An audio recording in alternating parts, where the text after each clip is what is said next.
Hola, cage fighting connoisseurs. This is KidNativeBloodyElbow.com, and you are in for a treat because we've got Dallas Winston and Connor Rubish here to provide you with the MMA Vivisection, where we take a fight card, throw it on the table, and carve it up alive before it even happens. Tonight we are talking about UFC Fight Night Tulsa, aka UFC Fight Night Henderson versus Dos Anjos, and I've even stopped pretending to keep up with the number count. So there you are, Dallas. What's your litany of complaints and collusions today? Why would you say such a thing? I'm chipper as can be. I'm swell. How are That's you? because it's reverse psychology. I'm trying to get you to be cheery and your usual happy self. And Connor, I'm fucking happy, Nate. Go to hell. all right. And Connor, the dapper young man, I told him he looked like he could be a spokesman for ISIS if he plays his cards right. He didn't seem to appreciate the tasteless allusion to the horrific real-world events of our world today. Connor, how you doing? I'm good, and I would like to point out that I don't think you can see it. It's just out of frame, but I am wearing a tie clip as well. A tie clip as well. I see. Is that where you've got your terrorist flag? It's I full got of an cyanide. ACLU flag on there, something communist like that. So, from a current world event standpoint, do I understand that ISIS is no longer kind of an obscure 80s metal band? They seem to have broken out, somebody has horked the branding of. I didn't even know there was an obscure 80s metal band named ISIS, and Yeah. I know my obscure 80s metal band fairly well. I think No, so. Maybe it's more nor, Da- 90s. nor Uh, Dallas is it apparently a reference to the TV show Archer. uh, which, Lots to take in, lots to digest. I'm going to digest all of that. yeah. I think So, general Jai. thoughts on the card. How pumped are we for this one? It's, pretty damn pumped. yeah, it's a good card. It's a good card. Cool. Better than Fight Night Macau. Oh, No for comment. sure. It blows Macau out of the water. And unfortunately, this card easily says a lot about the quality of Macau, but I'm pretty sure this card's been racked by two injuries to pretty highly anticipated fights, and it's still a very good card. It was originally Jordan Meehan versus Brandon Thatch, which is exciting veteran versus hot prospect. Now it's just exciting veteran versus exciting At one point, it veteran. was even Jordan Mean versus Thiago Alves. That would have been Then, crazy too. then they switched it, and of course, you're thinking of the Ernest Chavez had to pull out of his bout with Mirsad Bektik. Probably not. That No, wasn't. well, Chavez had to pull out with Bektik, so they matched up Bektik with Holloway, correct? And then Yep, yep, Bektik pulled out, so they matched up Holloway with Collard. yep. Clay Collard, which, But Bektik versus Holloway would have been really an interesting fight. and then Tim Elliott was pulled off. He was supposed to face Wilson Heiss in the opener, but we'll get to the opener in a second. Quick thoughts on the main event: Benson Henderson versus RDA Rafael dos Anjos. Dallas, just quick thoughts on the main event. It's a good one. Sensible.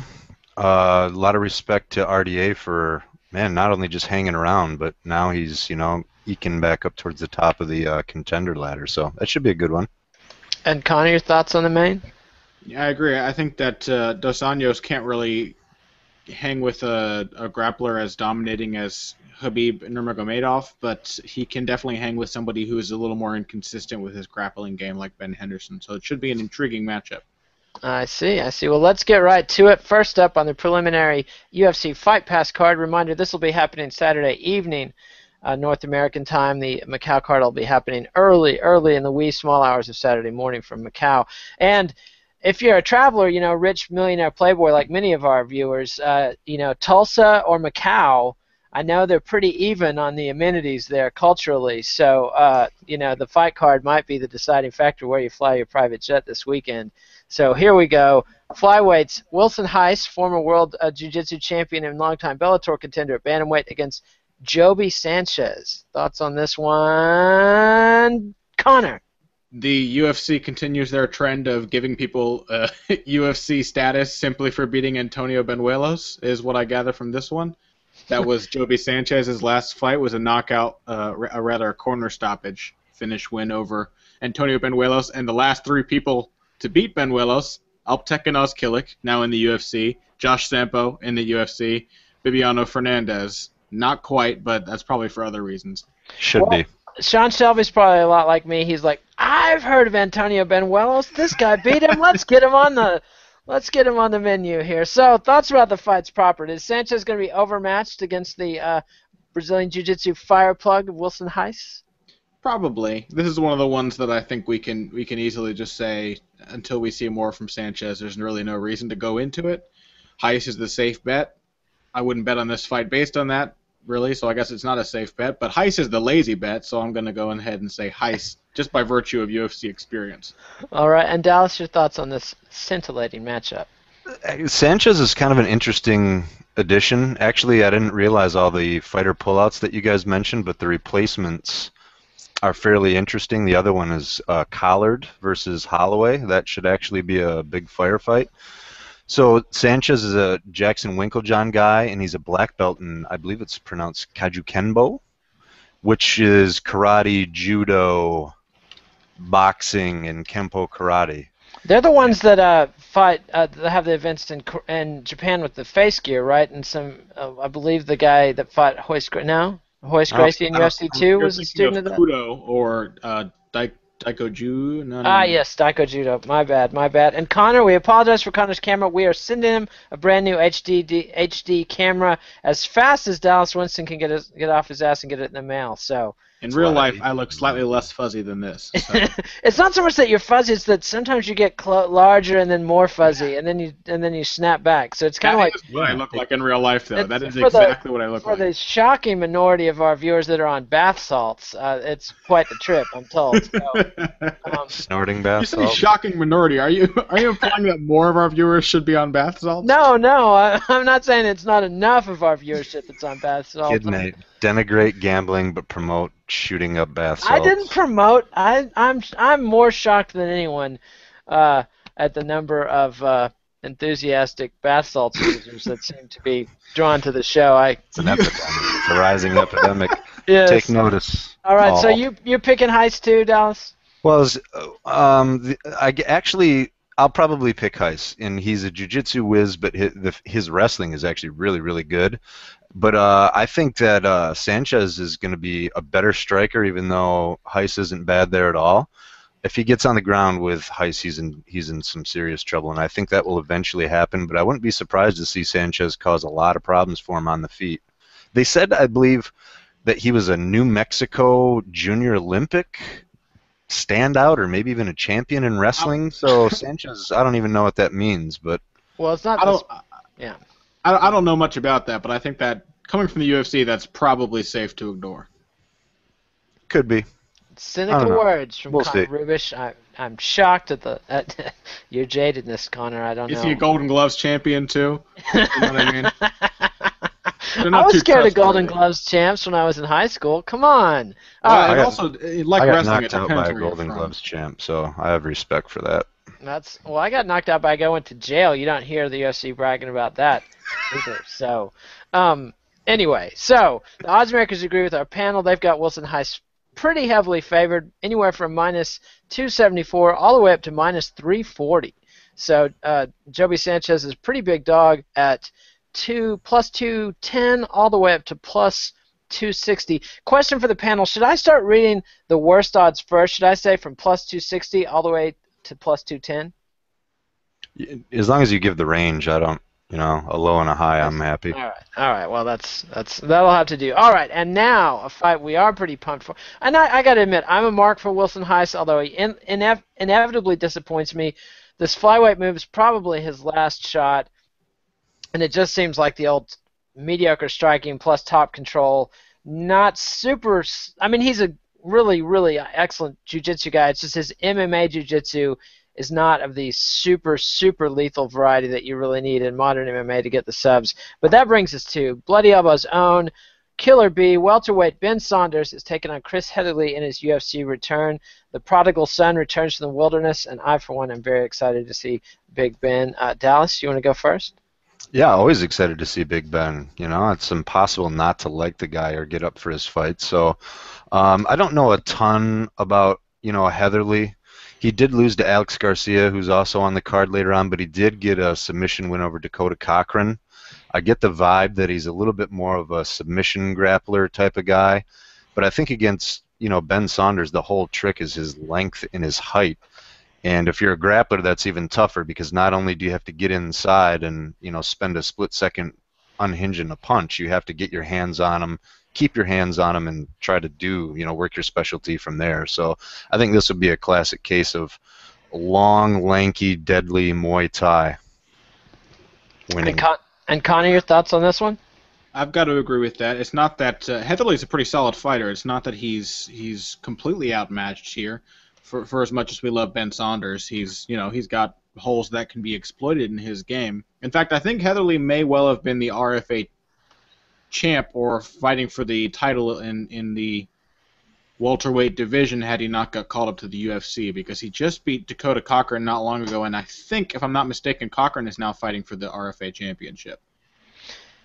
Yeah, but he had 2 fights in RFA. He had the no contest with Chidi Njoukani, the younger brother of the UFC fighter Anthony Njoukani, and then he beat Josh Caven. So you might be right, you might be wrong.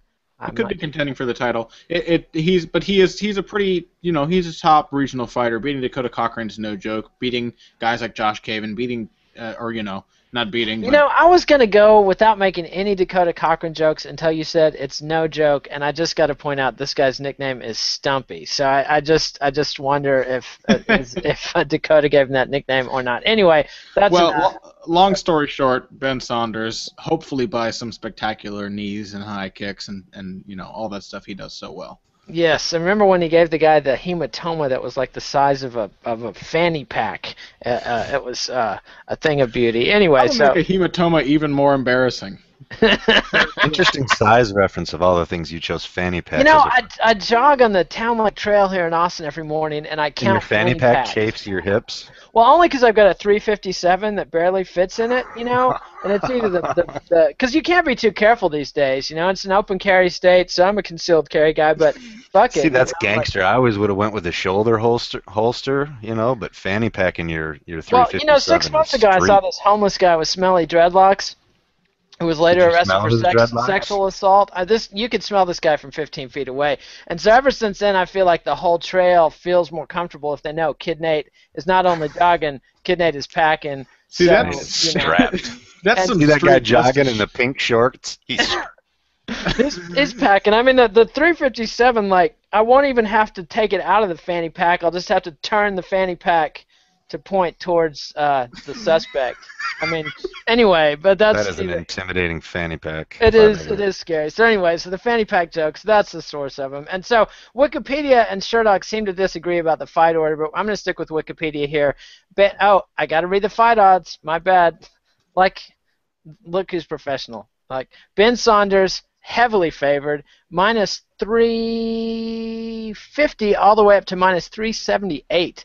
And Chris Heatherly is the underdog at plus 274, 260 all the way up to plus 309. So Heatherly's only 5'8" too, so that's not going to do him any favors in the range and distance game. Kind of custom made to be eating those knees from a Big Ben. All right, and that brings us to bantamweights. Aaron Phillips versus Matt Hobar, not to be called Matt Fubar. Matt Hobar. Connor, this is up to you.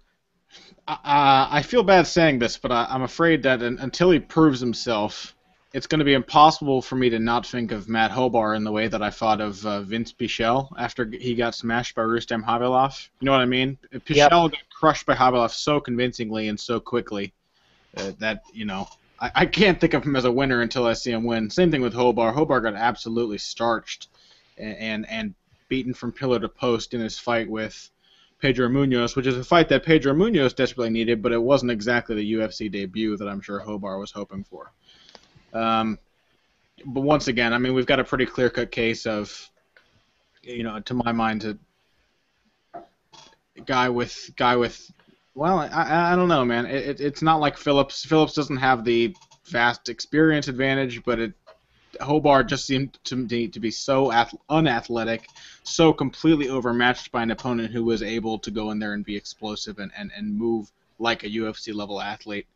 I'm making a completely lazy pick here, but I'm just going to go with Aaron Phillips. Yeah, they're both 0-1 in the UFC, and right. Aaron Phillips did at least make it to the final bell against Sam Sicilia, so that's something he's got over Matt the Crowbar Hobar, which I would have gone with Matt Fubar Hobar, but that's just me. All right, Dallas, what are your thoughts on this gem of a match? Who does I can't remember what camp Phillips trains out of. Is he with Crazy Tim Cradur?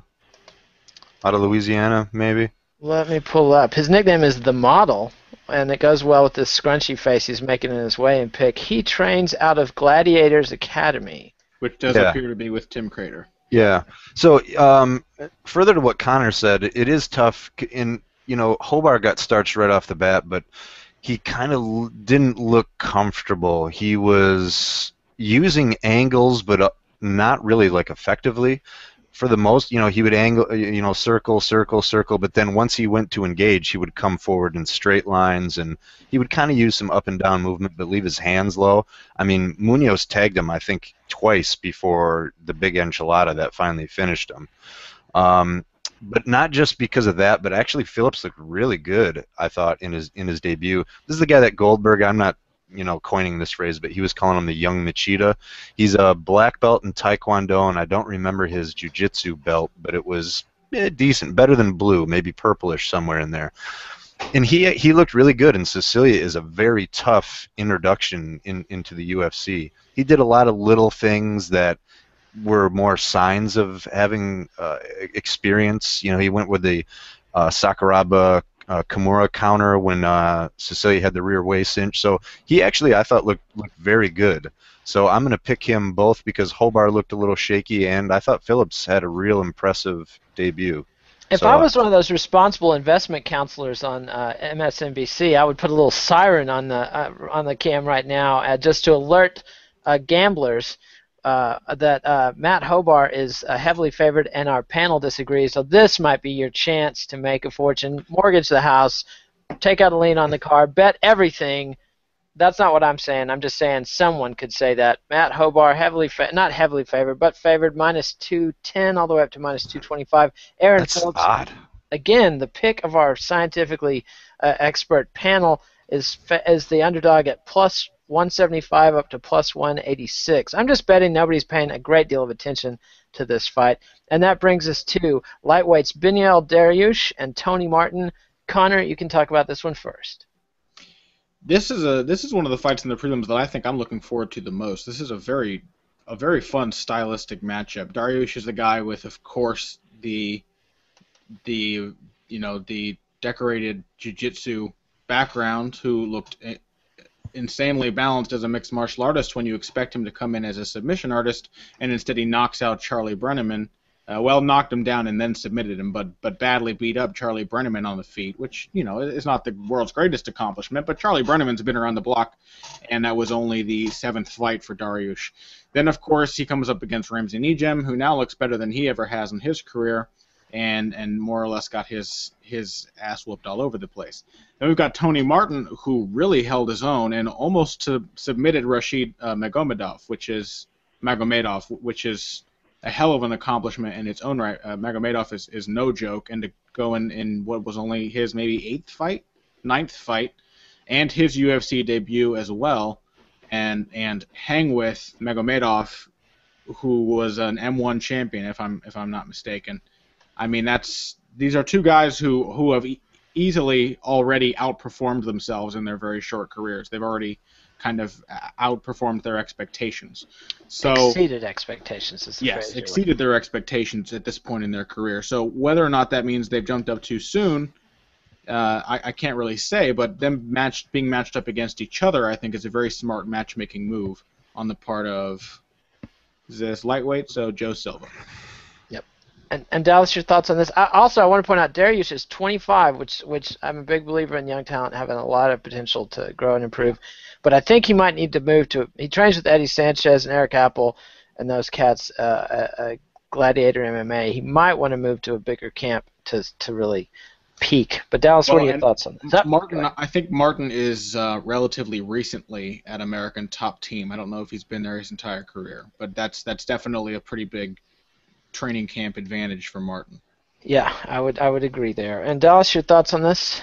Just out of curiosity, can you go non-chronological and tell me what the betting odds are? It's not really going to affect my pick, but I'm just curious. Because I think Tony Martin might have a good shot here. It looks like the odds makers have not paid a great deal of attention to this because they've got it nearly dead even. Martin at minus 110 all the way up to minus 120. Dariush at minus 107 all the way up to minus 122. So this looks like a coin toss as far as the odds makers are concerned. Yeah, I actually see it pretty even, and I believe Tony Martin, I think that UFC.com lists him as a no-gi world champ, as a blue belt. And I don't think he can, that's going to put him on the same level as Dariush, but I do think that he's probably a better wrestler as well. Sorry, what was that? I think he's proven himself to be a pretty damn solid wrestler for mixed martial arts.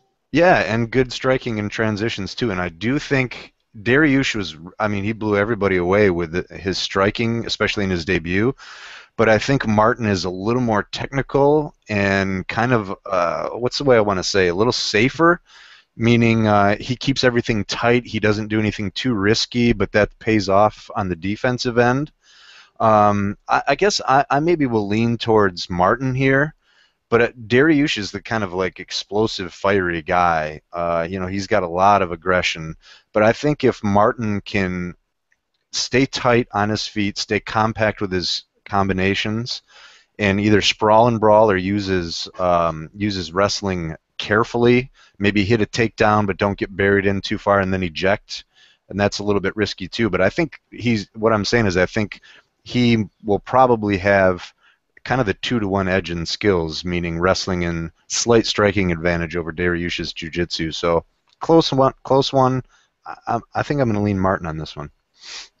I see. And so, Connor, remind me who you picked here. You picked Dariush, right? I didn't pick anybody, but I think Dallas had made a solid pick based on how much Dariush struggled with the kind of phase-shifty game of Ramsey Nijem.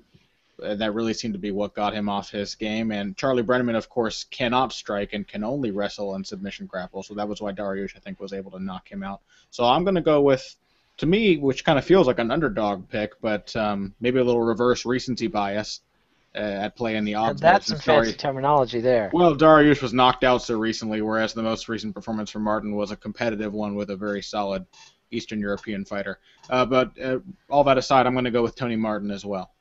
All right, and that brings us, again, the Sherdog and the Wikipedia fight orders are completely different, but that brings us to what I believe is going to be the headliner of the Fox Sports 2 preliminary card. So keep this straight. We've got one card on Fight Pass, then turn to your TV for Fox Sports 2 if you're lucky enough to have that on your cable dial. And believe me, it's worth every penny, no matter how much you have to pay the cable company to get that extra super-duper package with Fox Sports 2. Spend it. Sky's the limit. Mortgage your house to get that. Financial advice from Kid Nate is just gold. It's like gold. It trades on the open market. So Neil Magny, welterweights Neil Magny and Alex Garcia are headlining this Money Fox Sports 2 card. Connor, your thoughts on the Magny versus Garcia bout? This is actually a really fun fight. We've got Magny, a guy who consistently looks unathletic despite his outrageously athletic-looking build. We've got Garcia, a guy who is incredibly athletic for sometimes little more than a round. But Magny has really come into his own. Magny was one of those guys who I think any serious MMA fan watching his fights after his stint on The Ultimate Fighter would be very, very unimpressed by him. He often looked just completely lacking in confidence. He really didn't seem to have any cogent idea of what he was doing in the octagon. He was just kind of in there and he would do his thing until he lost a decision. But recently he's really kind of turned it on as a pretty agile. Sprawl and brawl doesn't really describe the prettiness of his game. He's a long fighter, uses long straight punches and some tricky kicks, stays on the outside, stops your takedown if you get close enough, but he usually denies most grapplers just by managing the distance. And well, he's training with Dwayne Bang Ludwig at the Grudge Training Center. So for those who are believers, really? Yeah, he's there with Paul Bunatello and Luke Caldillo, Shane Carwin. That is something I like to hear. I did not realize he was with Bang Ludwig. So, given what we've seen from other Ludwig fighters, we can expect to see him fixing in this fight, perhaps, what I was just going to say about his striking, which is that it often lacks, sort of potency, where it's effective for range control, but he often does not really follow through on his strikes and look to take full offensive advantage of the angles he gets. Alex Garcia, on the other hand, looks like a mini Hector Lombard and in many ways fights like a mini Hector Lombard. He's very explosive. He's got pretty solid boxing, but like Lombard, he tends to rely on his power a little more than really being technical with everything. But when he lands, he lands big. His last fight was against Sean Spencer, and that was a little bit. I was already screaming TriStar because he trains out of TriStar, and you know me and my beef with. And Alex Garcia is the exact kind of fighter to make you look like a dummy for saying that, unfortunately. Because I hope so. I hope he proves not me the wrong only on this one. because he had me really in a lather when he came out and just crunched Ben Wall, and then he's not. But that fight with Sean Spencer was a fun fight. It was really fun, and Sean Spencer is often proven to be he's often proven to be a spoiler. He will make fighters look bad. He's very good at taking what you do and negating it, and then slowly winning a decision over you, or even if you beat him, he's very good at really just taking away what you do best. So even when you win, you do it unimpressively, which I think is what happened to Alex Garcia in that fight. This is a tough call. I think Neil Magny. I think Neil is really coming into his own. Since he's on a win streak, I think he's got more momentum, and I have a lot of faith in the instructing abilities of Dwayne Ludwig. Big fan of what he's done with the alpha male guys, and I'm excited to see him working with more UFC fighters from other camps. So I am going to emphatically and hopefully say Neil Magny for this one. Wow. Dallas, your pick? Connor, I think you really nailed it at the tail end of your rundown on Magny, and that even on The Ultimate Fighter, he showed a really crafty and a really resilient sprawl and brawl. But to me, that was more of covering his grappling weakness. And like you said, he would do that, but then his strikes were almost like distraction strikes. Like, look, I'm keeping busy, but he almost seemed focused on more staying light on his toes to avoid a takedown and have good movement. He has, I think the big reason he's been moving upwards is he's increased his striking venom, and I really can't think of anyone else in the world that could possibly benefit his striking game more than Bang Ludwig. So that might be a perfect thing. I think, I mean, Garcia, I don't feel comfortable like I have a good beat on him because, he had the quick finish of Ben Wall, and without sounding too disrespectful, I'd say Ben Wall represents more of the entry-level UFC caliber, not even like a good example of a mid-range type of fighter. And I guess you'd think with Garcia's game that he would be able to not steamroll, but get a good win over Sean Spencer. And really, I think Magny's fairly similar to Spencer, except historically Spencer has been really, really aggressive. He gets on the trigger a lot. So I think Magny should almost aspire to be more like Spencer. Spencer would get taken down a lot because he was so aggressive on the feet. He would plant and throw, and that would leave him susceptible to takedown. So I think Magny's going to be a real nice balance in between there. And there's like I said, I'm not sure. I don't want to say a question mark on Garcia, but me personally, I don't really have an excellent bead on where he's at or where he can go. He could show us that here, but I think he might come out and look strong in the first round. I think if he's going to win, first round should be a prime opportunity to do so. But man, Magny's real resilient. I see him kind of holding his own and then picking things up in 2 and 3. Close fight, tough one to call, but I'll go Magny. Once again, our panel of experts and possibly psychics and seers disagrees with the odds makers. They've got Garcia favored, not by a huge margin, but he's up minus 135 all the way up to minus 155. Magny, a little bit of a dog at plus 105 all the way up to plus 126. And that brings us to the opening card on the Fox Sports 1 main card, 6-fight card on Fox Sports 1 on Saturday night. Featherweights Chaz Skelly versus Finland's own Tom Niinimäki. Dallas, you want to go first on this one? Well, yeah, and this is another weird one because I was blown away with Niinimäki. He's kind of a veteran, a Finn. He's been around for a while, and he came in and fought Hani Yahya. And I remember in the Vivisection we're going, God, what Niinimäki is mostly a grappler, so we thought that would have played right into Yahya's hands, but man, he blew me away with all of his grappling, MMA style grappling, his transitions. That reminded me of Tim Kennedy against Hodge Gracie, frankly. That was a really impressive performance. Yeah, except it was more even because they're both, Yahya is a real explosive scrambler. He's so fast, and he'll transition, like he'll go after one thing, and immediately when you shut it down, he's going after 2 or 3 different things. So anyways, I was just kind of not arguing, but different than Hodger, Gracie, and Kennedy, because Kennedy could just be safe, where Ninamaki actually played that game with Yahya and went the equivalent of grappling toe-to-toe. You know, they were going at it. But then so you think, wow, this guy's an amazing grappler. We haven't given him enough credit. And then he gets, I believe, choked out in the first round by Backstrom, right? Mm-hmm. Yep. So all that was just explaining, like, it's kind of a head scratcher here. I was real impressed with Chaz Skelly in his debut. He fought Bektic, right? Lost to Bektic, went to a decision. Is that right? Yep. He looked really good, and I remember if you're going to come into the UFC and not pick up a win, that Chaz Skelly did about as good as you can hope for, because he earned a lot of my respect. I wasn't sure on his wrestling credentials before. I believe he's a team takedown guy, but he was a team takedown guy, yeah. NAIA All-American, and he has some pretty decent jiu-jitsu skills, and his striking isn't bad. I also want to say he's going to have a big height advantage here. I want to say he's just under 6 foot. Is that even right? Let me pull it up. I really don't even know how tall Ninamaki is. I think it's only going to be a couple inches, but he's 5'11", while Ninamaki is 5'9". Okay, so that's not that big of a deal. But I think I'm kind of leaning towards Chaz Skelly here. He was real hard-nosed, showed a big heart, and he didn't really show a lot of weaknesses. And Bektic was really being pushed as a top striker, and Chaz Skelly kind of hung with him. So I'm feeling Chaz Skelly here. All right, and Connor, your thoughts?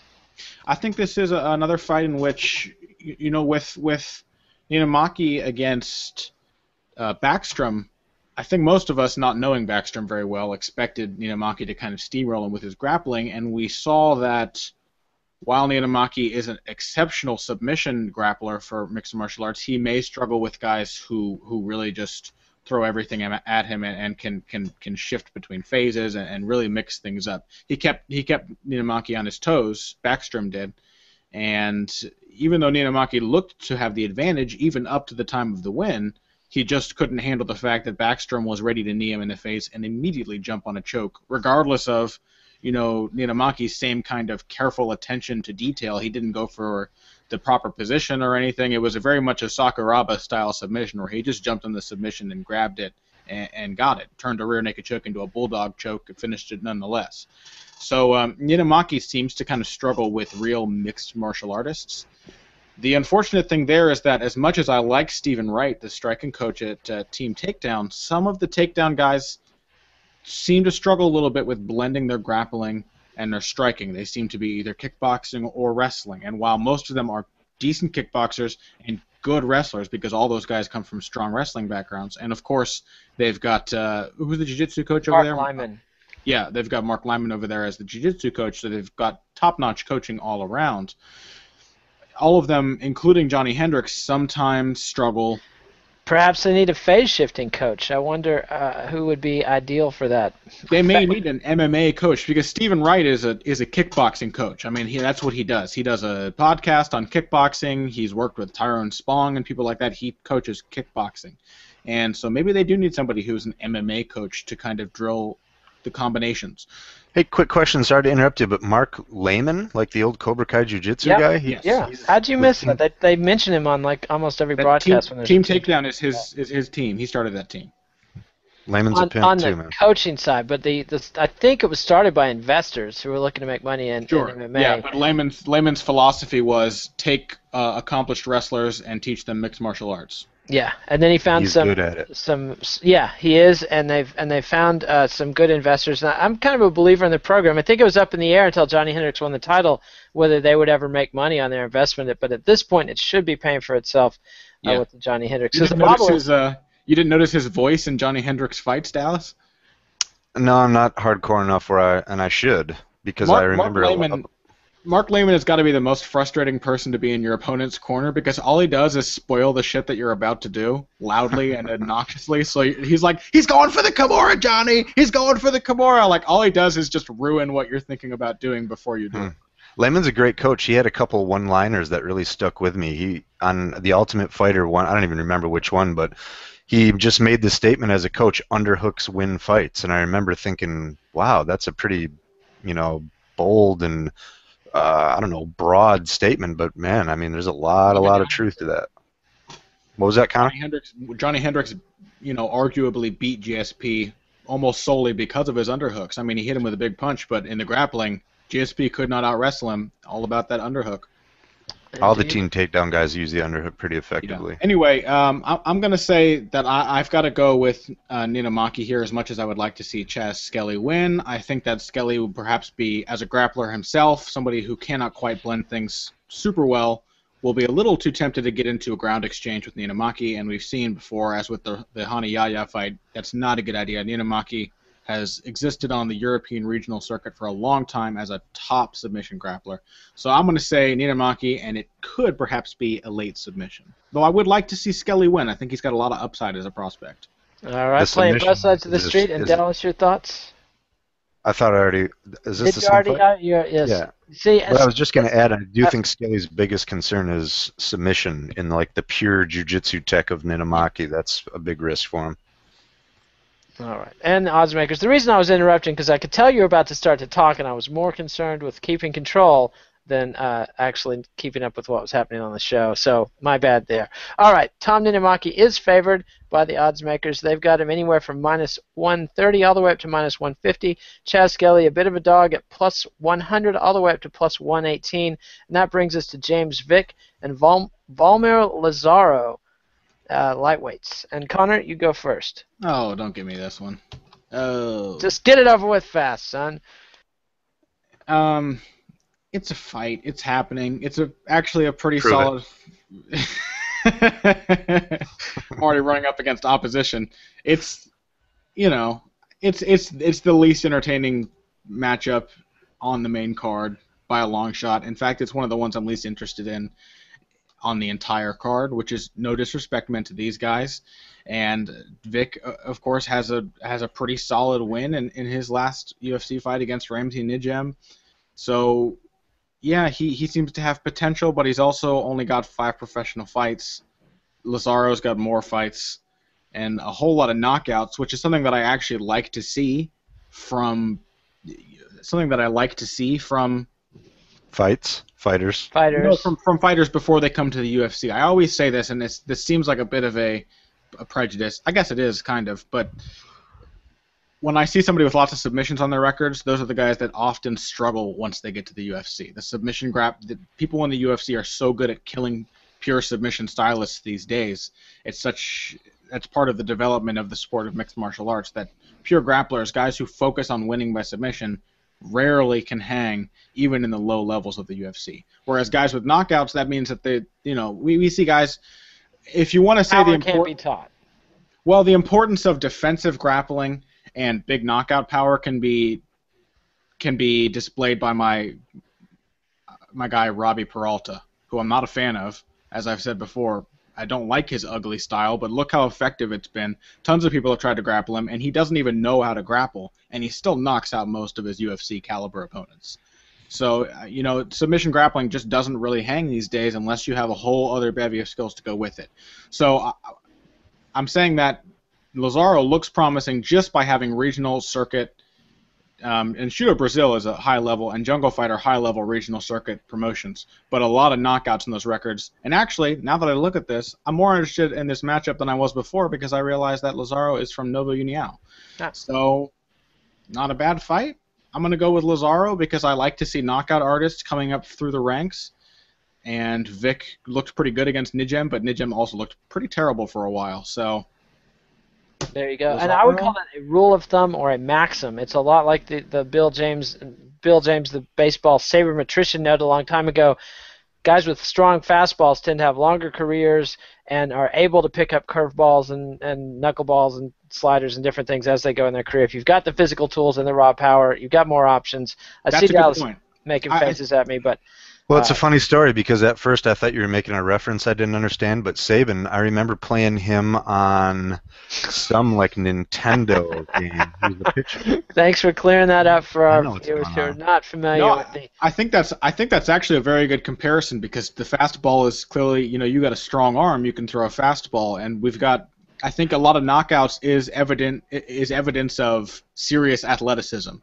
Indeed. Good fundamentals, basic things like timing, and balance and athleticism, whereas the guys with lots of submissions are often more skilled, but not necessarily very athletic. Yeah, and there's often a ceiling on skill. All right, Dallas, your turn to talk about this gem of a fight we can't wait to see.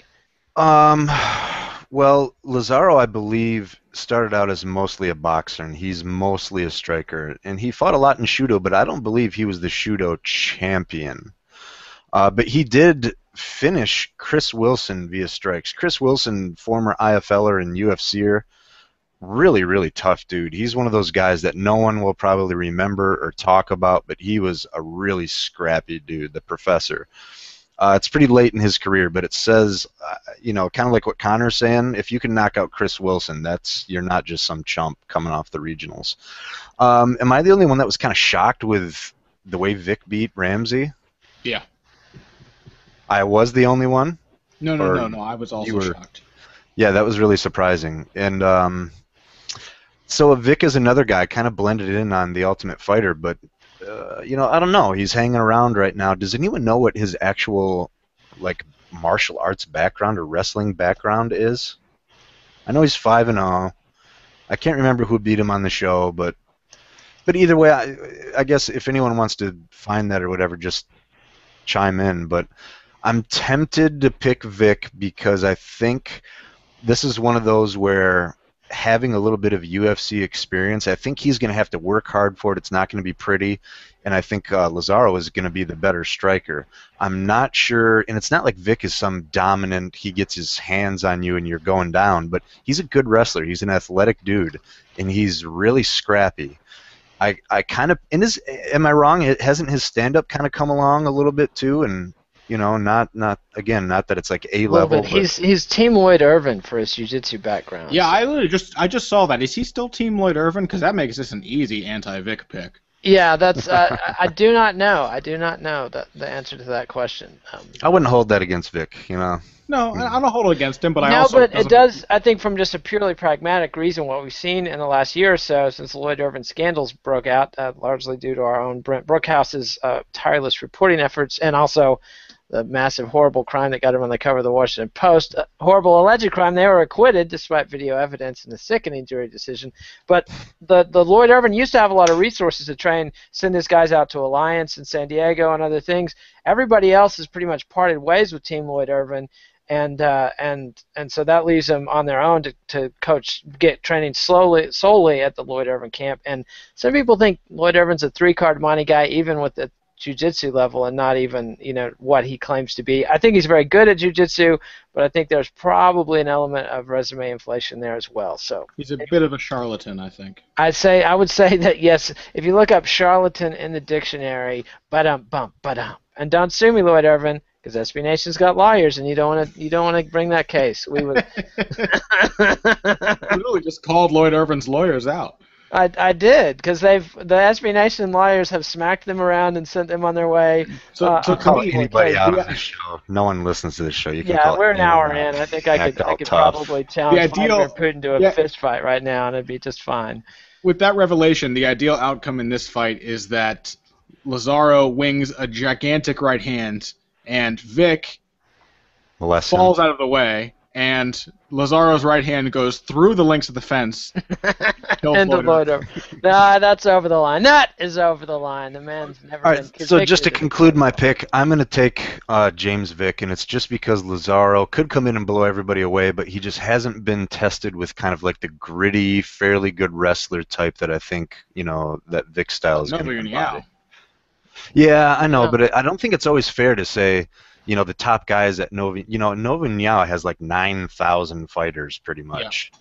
And I remember, what was his name? One of my buddies, he was a Nova Uniao guy who came in. He was like a blue belt in jiu-jitsu.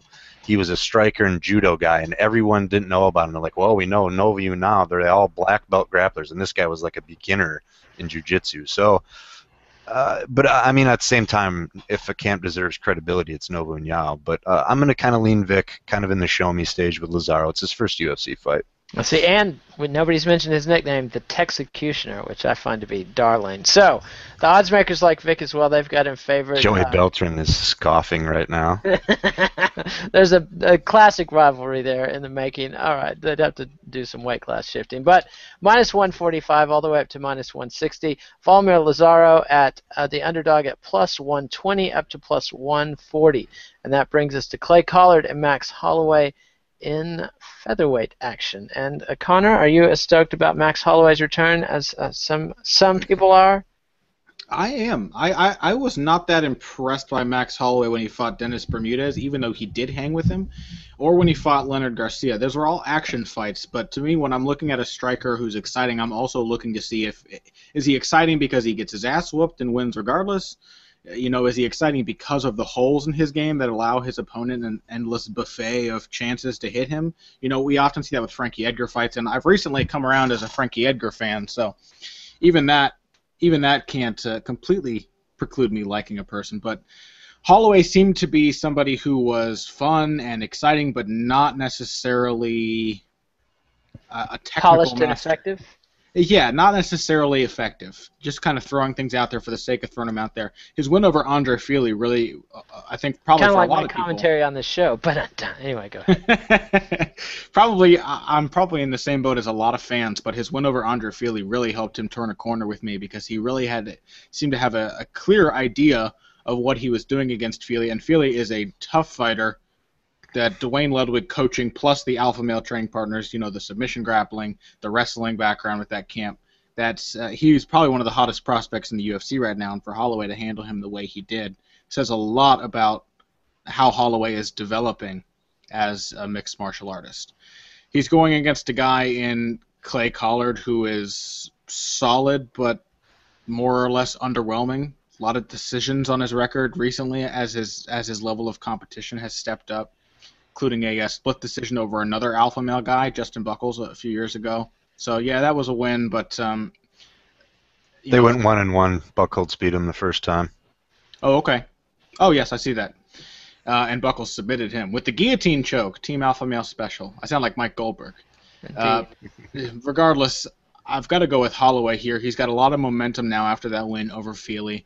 The only fear here is that Holloway's always susceptible to wrestlers. He can't seem to stop them, but he does appear to be turning into something of a Carlos Condit, where he's becoming more and more capable of fighting back once they get the takedown, and really making it so that, part of Carlos Condit's takedown defense is that you don't want to be in his guard because you're going to get the shit kicked out of you. He's just going to elbow the top of your head and throw up arm bars and move you around until eventually you stand up or you get flipped over on your back, and then he's on top of you.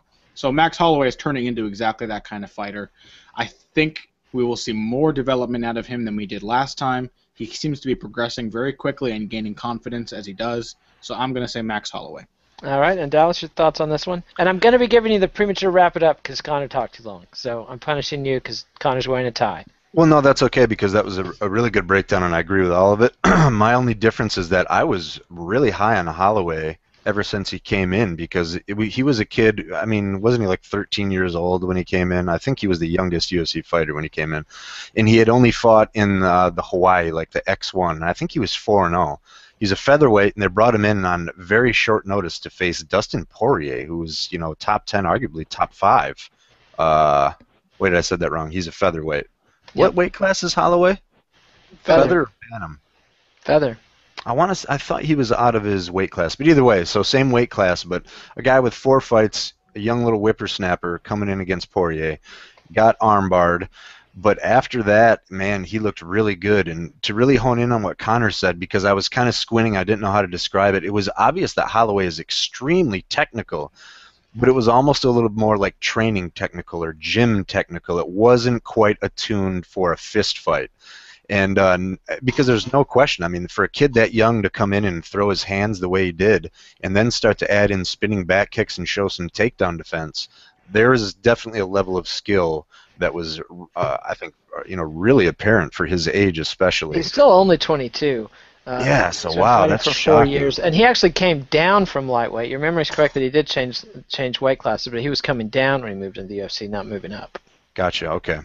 But I have a lot of high hopes for Holloway, and especially now compared to what, going on what Connor said. I don't think he doesn't have the frame or the pedigree to be a strong wrestler, defensively or offensively. So he's doing the best he can given that situation, and he's feisty as shit. I mean, he's got excellent use of, when he can't get an underhook, he uses head control really well, whether it's tie plum, single, double, or collar tie, and he both stays upright, but he will either look to circle out or throw strikes. So he's really, really feisty, and I want to say he's shown some really good grappling skills, even if they're not like highly offensive or electric. Clay Collard, I'm glad I actually spent some time looking him up. He's from the Pit. I had never heard of him. I watched his last fight. That's Chuck Liddell's old camp, John Hackelman. Yep, Hackelman's the man. He is a scrapper. I mean, he was a gamer, mostly a boxer. He threw some kicks, but I mean, he got right in Buckholz's face and was throwing combos. He's got beautiful horizontal elbows in close range. You know how often two strikers are coming forward and there's that short little kind of mid-range phase where they both lock up for a minute? As soon as that happens, he is wheeling a nasty horizontal elbow right through the pocket. So his record doesn't look excellent. Although the Buckholz shit, that's impressive because Justin's solid. This should be a really exciting fight overall. It'll be interesting to see how Holloway does with not just an aggressive striker, or I mean a good striker, but one who's aggressive and is going to come right after him. I think it's going to play into his hands a little because he likes to lay back and kind of play the finesse striking game, counter striking. So I'm leaning Holloway, but overall I'm interested what Collard brings, and I think this should be a real good scrap. And so for our degenerate gamblers who cannot resist throwing away their money participating in the venal sin of gambling, which we all uniformly condemn around here, go to Best Fight Odds and see that Max Holloway is heavily, heavily favored on this. I cannot resist. I'm putting everything I've got on this one. minus 389 up to minus 450, which, if you listen to our panel, you might have caught a little whiff of Clay Collard hype there. Maybe this is just irrational imagineering on my part, but Holloway is the underdog plus 300 all the way up to plus 340. I mean, if you just can't resist the long odds like I can't, this might be a good one to squander your don't savings gamble. on. Do bath salts. Exactly. Well, words of wisdom. To kind of go on what you were saying, anytime a guy with punching power or striking power, that's always scary for the anything can happen in MMA. And just like we were saying with Novu Nyao, I mean, if you have a John Hackelman trained fighter, that means something. He's, Indeed, Hackelman I'm sitting in the house that Tsukiju built. Or, I mean, I would be sitting in a much bigger house if I had bet on Tsukiju against Little Nog back in the day, in the biggest, minus 1,700, I believe, were the odds there. So somebody somewhere is sitting in a mansion they bought betting on that fight, I tell you. someone in Cameroon. Quite possibly. The whole Tsukiju family is now, they call it the Tsukiju fortune. I don't think that's true. All right, moving on. Middleweights, Francis Carmont versus Talis Leites. I pooped all over this one on the Care Don't Care. This is two guys with a track record, recidivist bores, I would call them, in Talis Leites and Francis Carmont. A lot of fighting talent, a lot of tedious fights. Huh? What?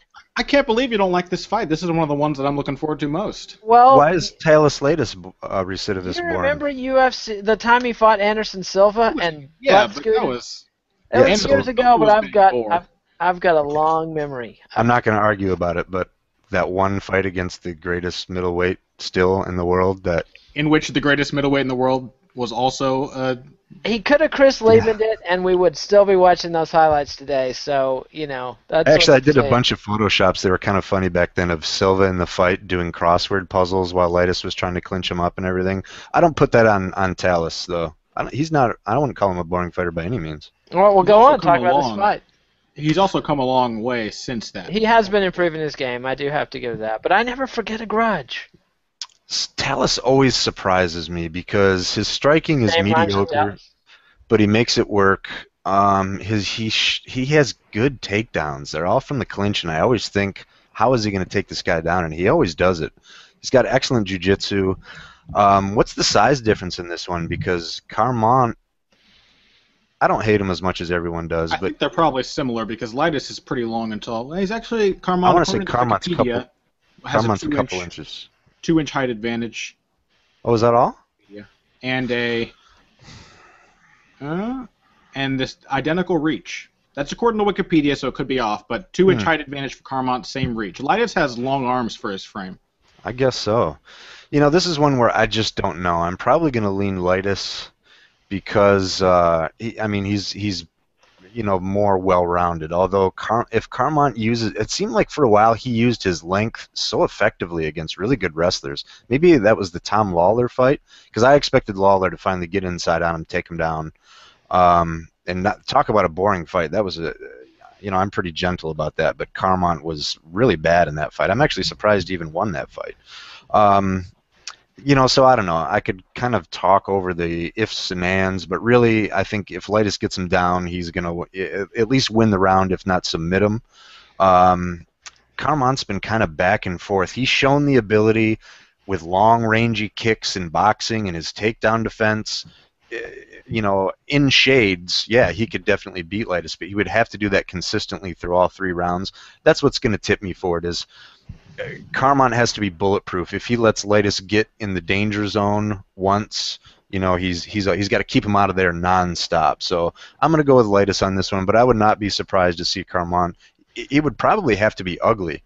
He would have to, arguably avoid the fight a little bit, which he's proven he's not afraid to do. Yes, it actually might be a skill of his. That's why I'm kind of on the fence here, but I'll take Talus in this one. All right, Crazy Connor, tell us why you and all the other boys in the Taliban there are excited about this fight. ISIS, Taliban, just keep adding to the list. I think Dallas is pretty on point there. I'm going to combine a little bit of Dallas's and Pat Wyman's wisdom here and say that much like the Zach Makovsky fight against Jussier Formiga last weekend, Carmont cannot finish his opponent. He has submissions and things, but against UFC caliber, it's not like he's got the skill set to consistently finish guys. It's going to be a big anomaly if he does. And so that means that he has basically no margin for error. He's either got to win the rounds against you, or if he lets the round slip away, that's the whole fight for him. Whereas Lightus is much more of an opportunist who can either with one move take your back and steal the whole round from you, or with one small mistake submit you. And so I don't think that Carmont is consistent enough to go in against Lightus and not make at least a few mistakes around and let Lightus snatch onto that opportunity. And I've been really high on Lightus since his return to the UFC. He's looked really solid. I mean, he's just been beating everybody he's faced. He's been getting, knockouts. His striking has been setting up his takedowns. And also, like Dallas said, he's much like Damian Maia in that I almost never think he's the better wrestler in his matchups, and yet he always gets his opponents down. He's got this just clingy, clinch-based takedown where he just drags you to the floor. It's just like coming into contact with Talus Lightus is like coming into contact with quicksand. You're just going to sink deeper and deeper into his control. Carmont, on the other hand, has gotten a lot of heat for something that was not his fault, that decision against Lorenz Larkin. And frankly, I think he's been in a lot of fun fights since then. The CB Dollaway fight was deservedly fight of the night. And the fight with Costa Philippou, he beat Costa Philippou all over the place. I thought he actually did a great job of attacking Costa Philippou. But unfortunately, people can't seem to wash the taste of the Larkin fight and the very boring Lawler fights out of their mouth. So I like Carmont, but I think he's inconsistent. I think he's often more flair than effectiveness. He does a lot of shouting and looking aggressive and just looking like an action figure, but he doesn't always seem to have a clear-cut path to victory unless it's just hold you down until the buzzer goes. So I'm going to say Talus Lightus, probably 2 rounds to 1, probably by back control and a couple strikes on the feet before it goes to the ground. I see, and our panel... That's a good point about Carmont in that his core competency seems all avoidance and defensive, and that's how he has win. And I would like to see him really turn up the offense. That's why I just like the Tri-Stall Gym, because they take great fighters and they turn them into tedious fighters. I think Carmont has the tools and the skill set to be a pretty exciting kickboxer-type fighter, but his head is just in this tedious decision game mode. Anyway, enough ranting about that. The panel disagrees with the odds makers because the odds makers, they like some Francis Carmont. They've got Talis Leites as the underdog at plus 120 to plus 135. Francis Carmont the favorite at minus 147 all the way up to minus 160. And that brings us to the co-main event, welters Jordan Mein and Mike Pyle. Dallas, you want to go first? Yeah, because I'm kind of a Jordan Mein mark. I mean, the kid is, I think, I was going to say this earlier. I think Connor, is this, did you describe him as he's a weird blend of. He's a veteran. He's like the Eric Silva type where you think he's young because of how he looks, but he's had a very long and storied career. But he's still a prospect because he's still young, right? I mean, he's in his, mid-20s? Still young, but what is this, his 37th, this would be his 38th fight. Which I think is a good thing. I mean, Eric. It isn't. There's some research. Admittedly, our own Paul Gift would tell us, our MMA analyst, there's not enough data to know. But there's people who say there's a ceiling. It's not so much the years, it's the miles. As I heard in a strip club somewhere, that there's a ceiling on how many fights you can train for and how many fights you can have before your body burns out, no matter how young you are. Well, the difference between the Eric Silva, everyone thought he was a prospect until they realized he wasn't that young. I guess that's the difference I was trying to make there. And Jordan Mein is interesting. If you look at his career, he took the approach of, I'm going to get as much experience as possible. That motherfucker, I think, I counted him up for one dissection back in the day, but he took a fight like every month. I think he fought like 8 times in 1 year. And to me, that was intriguing because on the flip end of the spectrum is guys really being careful and taking the right fights that are right for your career. And I think him and his dad teamed up and just said, get in there, get some experience, start scrapping with people. For his age, this dude is a crazy polished striker. If you watched even the Matt Brown fight, Matt Brown got him, and Matt Brown's strategy was brilliant because he never let Mein have any space or catch his breath. But if you saw every time Mein had a couple seconds, take a deep breath, and form up a combination, man, he was blasting Brown. This dude is a super talented striker. The big question is whether or not Mike Pyle can either pull some kind of jackhammer knockout out of his ass whilst losing the fight or just, doing okay. But Pyle is supremely technical on the ground. He's kind of like Leites, too, where you don't think he's this excellent wrestler, but usually it's from the clinch. He'll find a way to get into the clinch and drag people down. And he's smart, too, because that was kind of his MO. And then once he got people in the clinch, he started, pulling their head into his knee or just pulling off a massive right hand out of nowhere. So I think that this one is really tough to call, but I do feel comfortable that Pyle is really streaky. I mean, the dude is on looking like a top contender, or he's not on. So I'm going to go with Jordan Mein here. Even if he loses this fight, this kid has got a really, really bright future. I don't know what it is, but he's looking really, really solid and still has room to improve. So I'm going to go with Mein. And Connor, your thoughts? I'm on board with all that analysis. It's crazy to me that this fight has gone through 2 replacements and is still easily the most exciting prospect for action on the card. Mein versus Pyle, both of these guys bring it just about every time they fight, whether they win or lose. The only way this could have been better is if it was still Brandon Thatch versus Jordan Mein. Brandon Thatch, because then we've got a little more telling us something important about a fighter. All this fight will tell us is that, yes, Jordan Mein and Mike Pyle are still very exciting. But that's okay. That's all right. I'm all right you can see it as a test for Mein. If he can get past a wily veteran like Mike Pyle, then... Yeah, that's true. But, once again, I think that Mein does Mein have more fights than Pyle? I think he does. Ooh, Pyle's got a pile. He's got more fights than Pyle. That is incredible. One more fight than him. And one thing against my argument about the years versus the miles, Dallas made a very good point. By fighting that frequently, you minimize your camp time and probably your wear and tear. That makes me think of Jeremy Horn, the legendary Pat Miletich coach and fighter who used to just have his suitcase, fight. Didn't Mein start fighting when he was 16 years old or something ridiculous? Holy Karo Parisian. Or Joe Stevenson right there. Stefan Struve. I want to point out that both of these guys are incredible because neither of them come from backgrounds where you would expect them to be successful in mixed martial arts. They're both non-mixed martial artists who have just gained years and miles of experience and turned that into very formidable MMA games. Jordan's dad was a martial artist and I think a fighter, and he ran his own gym. Yeah, Mian's dad is much like Wonder Boy, like Stephen Thompson. His dad is this storied martial artist, and he's basically grown up, I think, his whole life learning martial arts. So he's got that background. But you don't expect the guy with Do you know what flavor of martial arts his dad peddles? I want to say it's Kempo or something like that, but I should look into that before I Some say. kind of striking certain. art, I want to say. But his dad's become an MMA guy. So it's if you think about that, that's kind of trippy. You don't always see a dad who grows up as a martial artist, his son's bringing his son to the gym, and then all of a sudden, as MMA continues to grow, the dad kind of takes notice of it, and then his son follows suit, and so I don't know, that's kind of interesting, I think. Sorry. Regardless, I mean, Mian's a guy with a background. His dad's been in the MMA community, but again, I think unless I'm mistaken, he comes from a TMA background. Mike Pyle, on the other hand, taught himself to grapple with some buddies in the shed. I mean, Mike Pyle learned submission grappling by watching videotapes and getting into fights. And he is, in fact, a very dangerous submission grappler, was for the whole first part of his career. And then, as Dallas said, he realized, holy shit, when I get my hands on them, I can hit them as well as try to get them down and submit them. And so now he is just a monster in the clinch. He's the kind of guy where even if you're winning the fight, you do not want him to get close to you because his elbows and knees and his sense of range at close range is very, very intimidating. He's going to wear you down. That being said, I don't think that Mike looked that great against TJ Wahlberger in his last fight.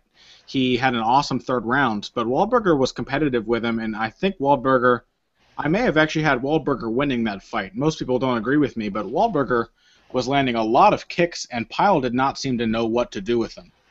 For all his experience, he still hasn't learned to check or effectively counter kicks from the outside. Basically, his whole game is built around being in contact with you. He can get a submission, he can hit you with his knees, but if he's not in your face, he struggles. He can be picked apart on the outside, and that is Mian's comfortable range. Mian is very good at keeping fights on the outside. His footwork in his last fight was better than it's ever been. Who was that against? That was Hernani Perpetuo, that's right. And it was a fun fight. Perpetuo had his moments, but Mian showed poise. He was calm and collected. He stayed on the outside. And even against Matt Brown, if he gets space, as Dallas said, he can hurt you. He hits hard enough to hurt, and he's got a very varied attack, including some excellent kicks. So I'm going to go ahead and say that Mian has the upper hand here. We've seen that, like against Matt Brown, the worrying part for Mian is that Matt Brown was able to just walk through whatever he threw at him and get to the clinch, and once he did, he really put a hurting on Mian. But Mike Pyle, as we saw in his matchup with Matt Brown, does not have Matt Brown's durability. He cannot take as much damage as Matt Brown can and keep coming. And he's actually been knocked out a worrying number of times in his recent fights. So I'm going to go ahead and say that Mian likely will catch Pyle with some big shots coming in. I'm seeing a late TKO for Jordan Mian.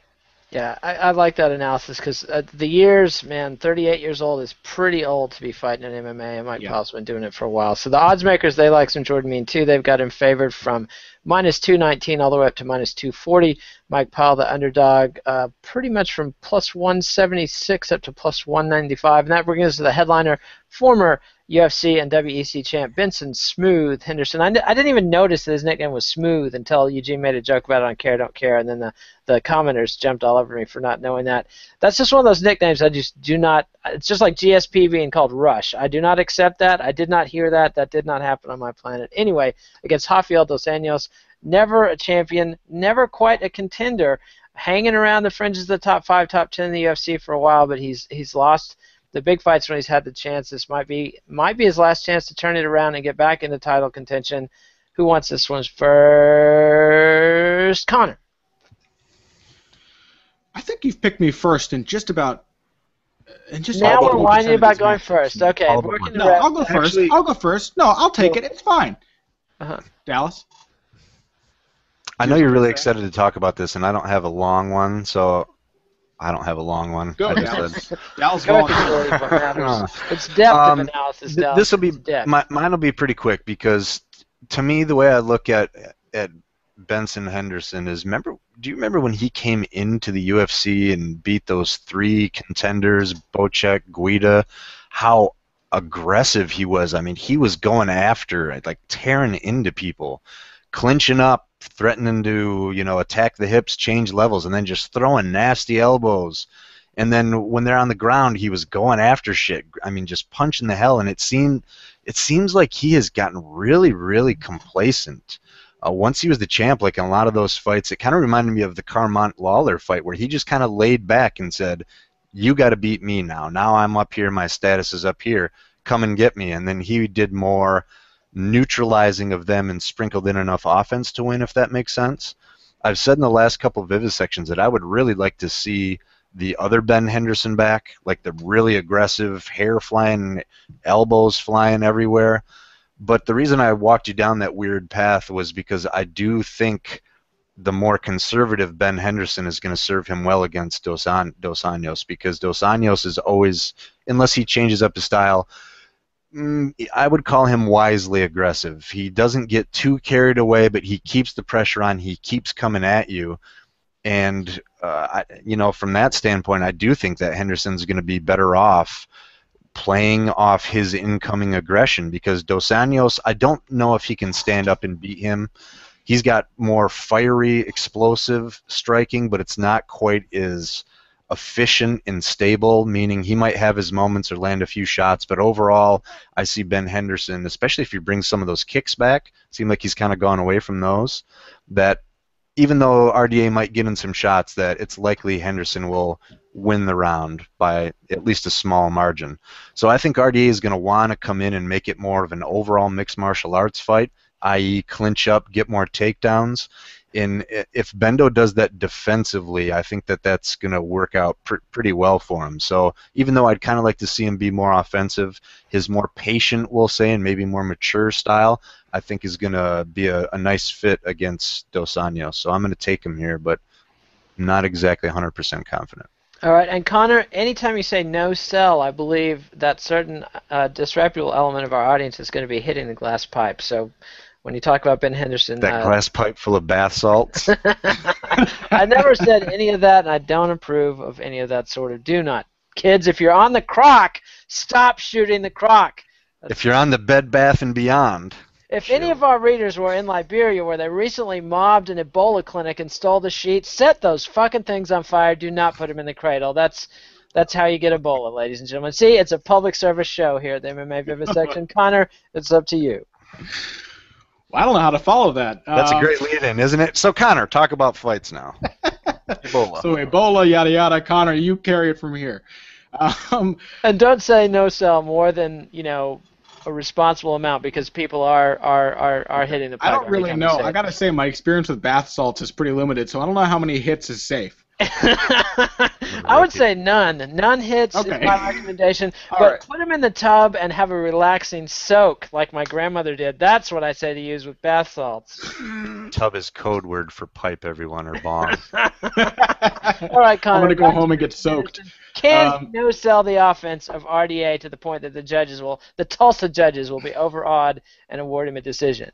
Having watched every one of Ben Henderson's recent fights in preparation for the judo chop that I just did. Which was excellent, by the way. Thank you, appreciate it. But having watched all of his fights, I think I can safely say that the biggest difference between WEC Ben Henderson and UFC Ben Henderson is that suddenly Ben started to throw his hands.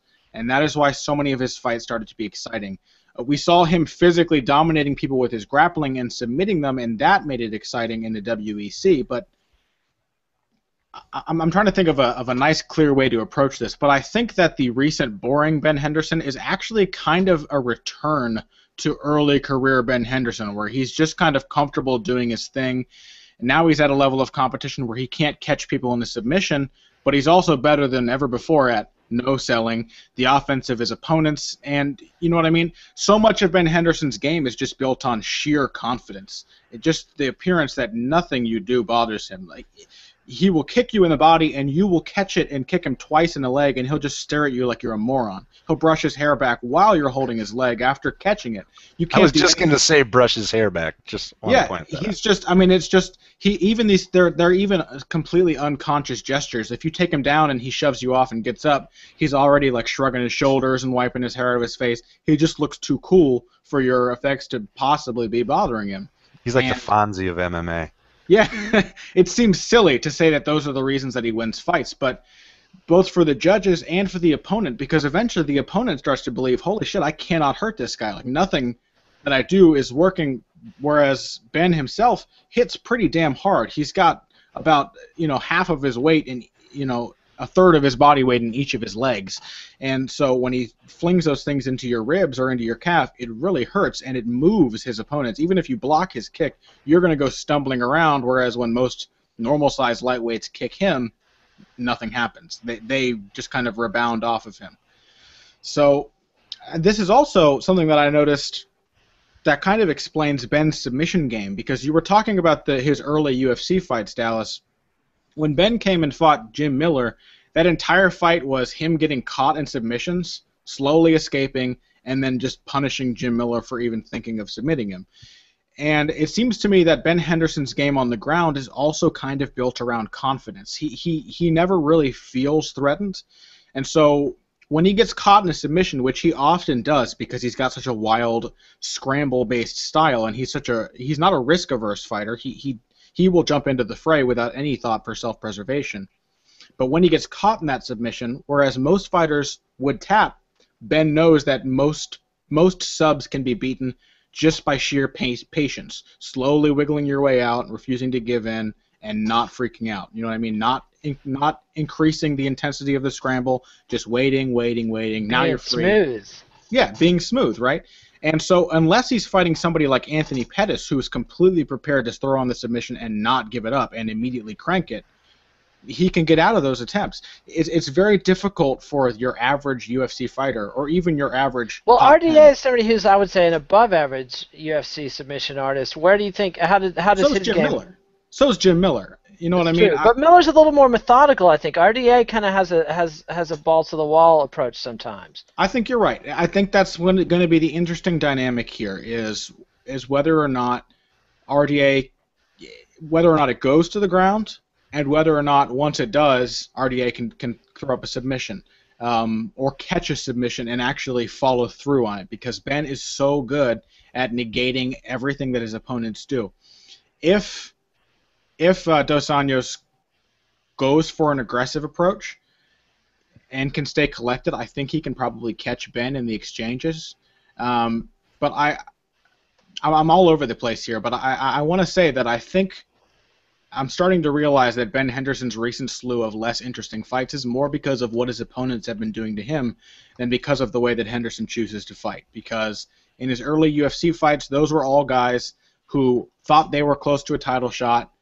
They were fighting a guy who had just lost, and Ben really had to fight them to win those fights. Whereas Josh Thompson, I mean, yeah, a lot of people think he got robbed, but what was Josh Thompson really doing to take that fight away from Ben Henderson? He really wasn't bringing it. He broke his hand so early on. He did, but I mean, even then, sometimes Thompson falls into a bit of a point fighting kind of. Well, he's so upset about gay marriage. I mean, the homosexualist agenda has really gotten between him and the title so many times. Have we ever seen anyone take Ben Henderson down that easily, though? Ever in our lives? That's true. Well, Frankie Edgar did. That easily, though? I mean, yeah. No, I think you should rewatch his first fight. The first fight. I'm not arguing. I'm just pulling the class. I think Edgar got Henderson down more than 10 times in that fight. The thing is that Ben Henderson has an insane get-up game. He's like instantly got butterfly guard. He's instantly elevating you. He's instantly going to wrestling and jiu-jitsu tactics. His blend of wrestling and jiu-jitsu on the ground is really sublime, and it's almost impossible to keep him on his back. And the only time Ben Henderson willingly goes to his back is when he's got a guillotine around your neck. So, he might be the best scrambler. He probably is. Because Bocek and Miller. Go ahead. The thing is his overall game, his scrambling is built on that confidence, that unshakable confidence. So it's not like he's invincible. He puts himself in lots of risky spots. The thing is that he doesn't have any fear of those situations. He's comfortable there. It doesn't mean he can't be caught. It just means that anybody who's slightly unsure of their chances of victory is almost certainly not going to beat him. You've got to know when you have the submission. You've got to be as willing as Henderson is to go for it, to beat him. And Anthony Pettis is that kind of fighter. Anthony Pettis will throw caution to the wind to go for a big submission or to go for a big kick, and that's why he beat Ben Henderson. And Gilbert Melendez came very close to beating Ben Henderson because he's the same way. He's a little limited in terms of breadth of skill set, but he will bring it to his opponents, and so he came close to beating Ben Henderson. Any elite fighter who is willing to bring it to him and to really put the pressure on him and go for things and not worry about Ben Henderson beating them, because the moment you let Henderson get in your head, it's over for you. The moment that you start to fall for his shtick of "you're not bothering me," it's going to be over. This fight's very interesting to me. Dos Anjos could come in tactically. Dos Anjos could come in with the Rafael Cordero balls to the wall, coming forward with a blurry, a flurry of strikes. It's tough to say. Basically, whether this fight is fun or not really depends on Dos Anjos, because Ben Henderson's going to fight the same way every time. He's going to come into the cage with the same mentality, and he's going to adapt based on what you do to him. So, I don't know. It's such a tough fight to call, but I've got to say Ben Henderson. I think Henderson's a safer bet. I love Dos Anjos. He's really impressed me lately. He also, I think, may be working with Pat Wyman for a scouting report for this fight. And Pat's very good at game planning, so Dos Anjos could come in very well prepared for Henderson. Shout out to our own Bloody Elbow's own Patrick Wyman. I don't know if we can even claim him, but we're honored to have his content anytime he... Yeah, Pat does great scouting reports, and I believe he scouts for Dos Anjos on a pretty regular basis, so he could be very well prepared, because I know he likes to do that. When he fought Cerrone, if Dos Anjos loses, this is another strike against sabermetricians in MMA. Is that what you're saying? This is proof that the Moneyball game doesn't work in MMA. All right, and the odds maker. I'm going to say Ben Henderson. Ben Henderson with an exciting decision. That's my Yes, guess. Yeah. Does anybody know if you can get bath salts in Tulsa? That's what I want to know. All right, never mind. All right, Ben Henderson, the odds makers like him too. Don't even say it, Dallas. Minus 323 all the way up to minus 400. RDA, Rafael Dos Anjos, is the underdog, plus 230 all the way up to plus 300. So looks like the odds makers have some faith in Ben Henderson, and we've gone a little long despite my best efforts to keep this train on the run, because our panel is so smart. Their heads are literally exploding with MMA knowledge, and they could actually die if they don't get it out. So thank you for listening. Everybody. Yeah. Thank you. Thank you for that. Yes. Sweet relief. Yes, indeed. All right, so our guys are now sated with the MMA spieling, and remember, give us a thumbs up on YouTube. Follow us on Twitter at BoxingBush, BUSCH, that's Connor. At Uncle Justice, that's Dallas. At Kid Nate is Kid Nate, surprisingly. Read us on BloodyElbow.com. Subscribe to MMA Nation on YouTube. That's MMANation.com on YouTube. And adios, MMA aficionados. Thanks for watching.